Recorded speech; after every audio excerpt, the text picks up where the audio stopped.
नहीं बचेगी, ये नहीं बचेगी, या तो आप अपना बच्चा ले लो या माँ ले लो। तो उनका जवाब क्या आता है मेरे ससुराल वालों का? हमको माँ नहीं चाहिए, हमको बच्चा दे दो। माँ का क्या करेंगे, हम तो दूसरी ले आएँगे। उस दिन मैं अपनी ज़िंदगी को ख़त्म ही करने वाली थी। मेरी कोख से बच्चा हुआ, लड़का हुआ। तो उस लड़के को देख के थोड़ा-सा ऐसा फ़ील हुआ कि नहीं, क्या कर रही है तू? ये बच्चा है तेरे पास, इसको कौन देखेगा? माँ के बिना बच्चों की ज़िंदगी कुछ भी नहीं। बस यही सोच के मैंने रख लिया।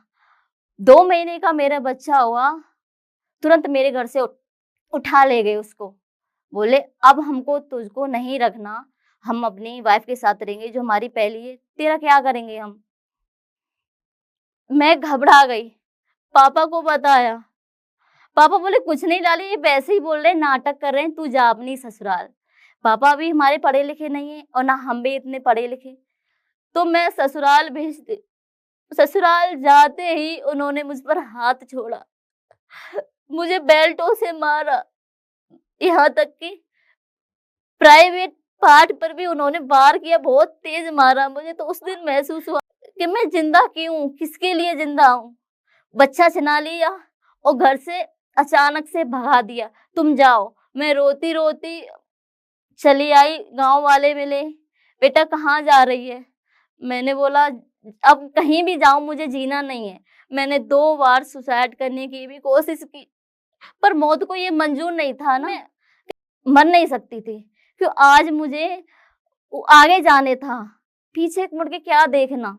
मौत को भी ये मंजूर नहीं आया कि तू अपनी जिंदगी को खत्म कर। आने के बाद मेरी बड़ी बहन ने भी घर छोड़ दिया, वो भी निकाल दी, मैं भी निकाल दी।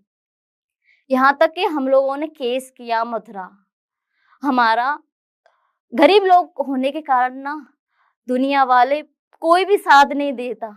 जज ने बोल दिया अरे क्या करेगी केस करके, उसने शादी कर ली, तू भी कर ले, क्या करेगी फायदा करके। या फिर ऐसा कर लेते दोनों आपस में मिलकर रह लो।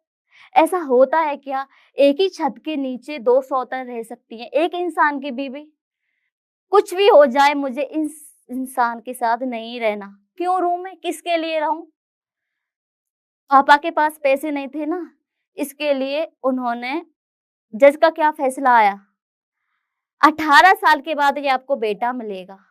मैंने उस टाइम किसी से पैसे मांगे थे, मुझे दे दो प्लीज, पैसे दे दो, मुझे मेरा बच्चा मिल जाएगा। उन्होंने बोला 1 लाख रुपए जमा करके हम आपको अपना बच्चा दिला देंगे, टेंशन होने की कोई बात नहीं, टेंशन क्यों लेते हो, आपका बच्चा है। हमको इस तरह से फील कराया हाँ ये हमारे अपने हैं।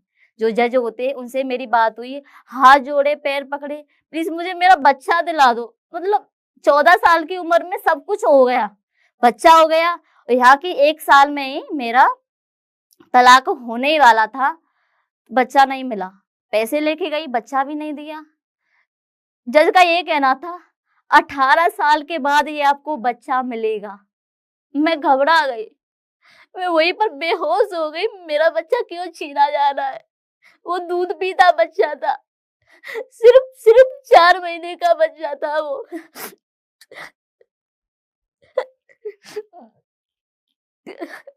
मेरे साथ बहुत गलत हुआ। मेरे मम्मी पापा मुझे लेके आए, बड़ी मुश्किल से खुद को संभाला।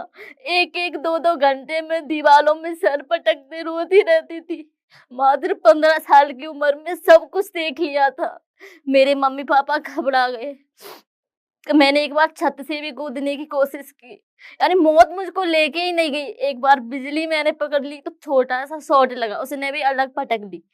उसने भी मुझको स्वीकारा नहीं कि हाँ आप आ जाओ मेरे पास। फिर मेरे पापा ने मुझे गुजरात भेज दिया, मेरे मामा रहते हैं तो वहां पे भेजा। यहाँ से जाएगी थोड़ा अलग रहेगी, तलाक हो चुका था, बच्चा छीन लिया था, तो मुझे वहां पर भेज दिया। मैं कि चलो ठीक है मामा के पास चलती हूँ, तो थोड़ा बहुत मुझे जुनून भी पैदा हो। मेरे मामा बहुत अच्छे पढ़े लिखे हैं, तो पैसा वाले भी हैं। फिर उसके बाद मामा ने मुझे समझाया, वहां भी मैंने यही काम किया। मैं झूठे को बहाने करके गई थी, मामा मुझको समुद्र निभाने ले चलो। महासागर जो समुद्र है वहां पर मैं मामा को ले गई थी। वहीं हमारे पास में रहती हैं, ज्यादा दूरी नहीं है। तो मामा को भेज दिया भुटिया लेने। मैंने समुद्र में छलांग लगा दी। लोगों को पता चला लड़की बह गई, लड़की बह गई। तुरंत मेरे मामा आए घबराते हुए, तुरंत मुझको उठाया, हॉस्पिटल में भर्ती किया।